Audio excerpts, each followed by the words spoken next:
ফ্লোরে কাজ করতে এসে আহত হতে হলো। টেকনিশিয়ান স্টুডিওতে এমন হয়নি কখনো, এমন কথা জানালেন এক টেকনিশিয়ান। ইট পাটকেল ডিমের বর্ষা টেকনিশিয়ান স্টুডিওর সামনে। দুই পক্ষের মধ্যে অশান্তির জেরে আহত হয় অনেকেই।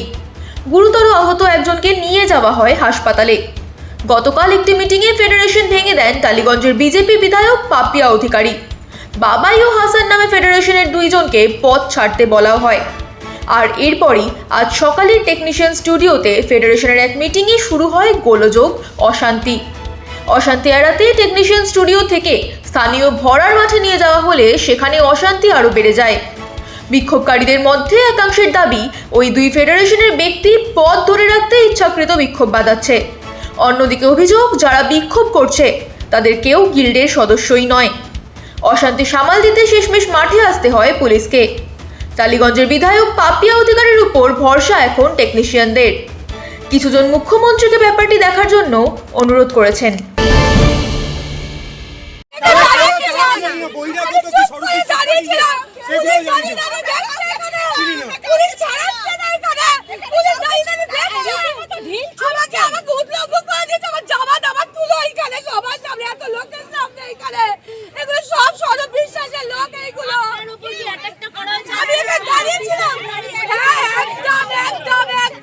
সেদিন ভরা মিটিং এ আপনি বলেছিলাম বলে তাই তো স্বরূপ বিশ্বাস এই লোক পাঠিয়েছে একদম চোর এই যে দিন ছুটছে কাজ করতে দেখছেন যা তো এখানে অভিযোগ দিন ছুটে একেবারে চাই দিন ছুটছে আমাদেরকে।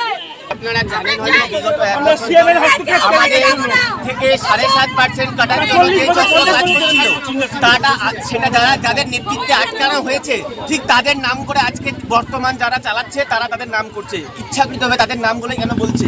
যারা 7.5%টা আমাদের বাঁচিয়েছে যে মিটিংগুলোতে তাদের প্রতিবাদে, স্বরূপ বিশ্বাসের প্রতিবাদে যে যারা নেতৃত্ব ছিল ঠিক তাদের নামগুলোই এখন তাদের বলা হচ্ছে।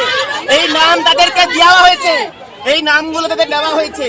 যে নেতৃত্ব ছিল গিল্ডের যারা যারা এতে অপোজ করেছিল প্রত্যেকের নাম এখানে জেনে বুঝে দেওয়া হয়েছে। ছিলাম বলতে আমাদের এখন যা ইন্ডাস্ট্রির পরিস্থিতি, তাতে বিভিন্ন সোশ্যাল মিডিয়ার দ্বারা যেগুলো দেখছি তাতে তো আমরা একটু ভয় পাচ্ছি যে আমাদের সংগঠন থাকবে না, ভয়ের থেকে কিছু একটা করছি আর কি, নানান রকম থেকে আসছে। কিন্তু আমরা আজকে সকলে মিলে এসেছিলাম, এসে একটা সুস্থ এর কী সমাধান হতে পারে, আমরা কার কাছে গেলে সমাধান সূত্র, অনেকে মুখ্যমন্ত্রী আছেন বা আমাদের বিধায়ক আছেন, তারা যদি আমাদের একটা সুষ্ঠু সমাধানের রাস্তা বলে দেন, আমাদের সাথে বসেন, তাহলে আমাদের উপকার হবে। আমরা এত বছর এখানে কাজ করছি, মেয়েরা, আমাদের মহিলা সংগঠন একটা হেয়ার স্টাইলের টিম, এবং আরও যারা আমাদের ভাইরা কাজ করছেন, দাদারা কাজ করছেন, বাবা কাকা যারা কাজ করছেন, তাদের যাতে একটা সুষ্ঠু সমাধানে সবাই যাতে কাজ করতে পারে সুষ্ঠুভাবে, সেইটার জন্য আমরা আজকে এসেছিলাম। সব লোক আসেনি, কারণ অনেক কাজ চলছে তো, শুটিং বন্ধ করে তো এইসব কাজ করা যায় না। যারা আজকে ফ্রি ছিলাম তারা আমরা আজকে এসে একটা আলোচনা করছিলাম বড়রা, যাতে পরবর্তীতে কী করা যায়, যাতে একটা ভালো সংগঠনগুলো ভালোভাবে চলে। কিন্তু হঠাৎ করে জানি না, আমাদের অচেনা, একদমই অচেনা, আমরা তাদের চিনি না, আমি চিনি না কারা এরা। আমি তো এত বছর কাজ করছি এখানে, প্রায় 32 থেকে 30 বছর, আমিও তাদের চিনি না। মানে আমার তো, আমি ছোটো ছোটো মেয়েদের সবাইকেই চিনি, যেহেতু আমরা এক জায়গায় মিটিং করি, সব কিছু করি। তারা এসে হঠাৎ আক্রমণ করে দিল। আক্রমণ মানে বড় বড় পাথর, ইট। আমরা এই রকম ইন্ডাস্ট্রি দেখিনি, আমাদের অভ্যেস নেই এসব মারামারি, কাউকে আঘাত করা, এসব অভ্যেস আমাদের নেই। আমরা একটা সুন্দর সিনেমা বলুন বা যেসব প্ল্যাটফর্ম আছে কাজ করি, আমরা সবাই খুব আনন্দ করে কাজ করি। সেখানে আমরা আজকে এসে যে আহত হয়ে গেলাম, এটার কোনো মানে আমি বুঝতেই পারলাম না আসলে কেন, কে কী উদ্দেশ্য। দেখুন, যদি তারা টেকনিশিয়ান হয়, যদি তারা টেকনিশিয়ান হয়, আমাদেরই সহ সদস্য হয়, সহকর্মী হয়, আমরা কি একে অপরকে আঘাত করতে পারি না?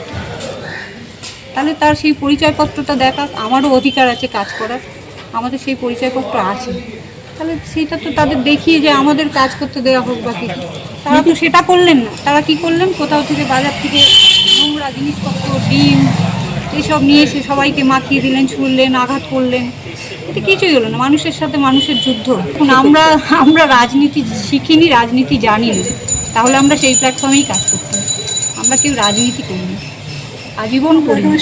আমরা এখানে টেকনিশিয়ান, আমরা বিশাল কেউ শিক্ষিত, আমরা অল্প শিক্ষিত মানুষ সবাই এসেছি এখানে আমাদের রুজি রোজগারের জন্য, আমাদের সংসার চালানোর জন্য। এখানে আমরা রাজনীতি কখনোই করি না, খুব সাধারণ একটা সংগঠনের মেম্বার, যাদের আইন হচ্ছে এখানে সিনেমায় কাজ করা নেই, লেবার লতে সেই ইউনিয়ন করা।